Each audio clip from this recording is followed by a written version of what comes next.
Headlines नंतर बुलेटिनमध्ये आपलं स्वागत आहे आणि एक महत्त्व मिळवण्यासाठी पार्थ पवार हे इच्छुक आहेत आणि लवकरच पार्थ पवार हे देखील आता राजकारणामध्ये दिसतील अशी सूत्रांकडून माहिती कळतेय। पार्थ पवार हे राजकारणाची सुरुवात ही दिल्लीमधून करणार आहेत। खासदारपदी नियुक्त होऊन राज्यसभेची 6 वर्षांची टर्म मिळवण्यासाठी पार्थ पवार हे इच्छुक आहेत। त्यामुळे येत्या काही काळामध्ये लवकरच आता दिल्लीमध्ये राजकारणाची सुरुवात करताना पार्थ पवार दिसतील अशी सूत्रांची माहिती आहे।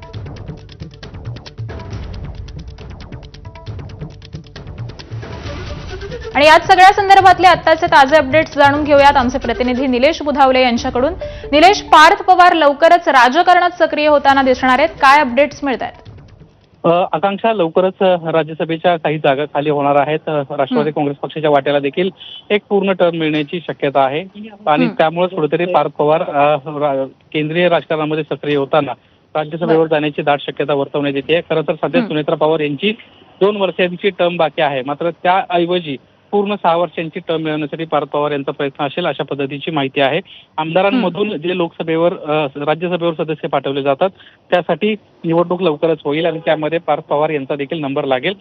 पार्थ पवार राष्ट्रीय राजकारणामध्ये सक्रिय होतानाच जर पुढे जाऊन सुनेत्रा पवार यांना राष्ट्रीय अध्यक्षपद मिळालं तर उपमुख्यमंत्री म्हणून त्या राज्यात काम करत असताना दिल्लीतील त्यांची पूर्णपणे बाजू सांभाळण्याचा प्रयत्न पार्थ पवार आपल्याला करताना दिसतील। आकांक्षा,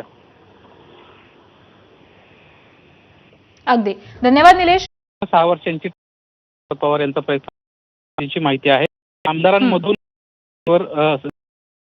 जातात की निवडणूक लवकरच होईल आणि त्यामध्ये पार्थ पवार देखील नंबर लागेल। पार्थ पवार राष्ट्रीय राजकारणामध्ये सक्रिय होतानाच जर सुनेत्रा अध्यक्षपद मिळालं मुख्यमंत्री म्हणून त्या राज्यात काम दिल्ली बाजू सांभाळण्याचा पार्थ पवार।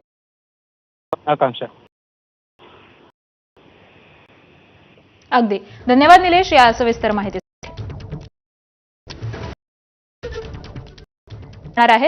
पुण्यामध्ये बिनविरोध निवडणूक करण्यासाठी भाजप आणि राष्ट्रवादीला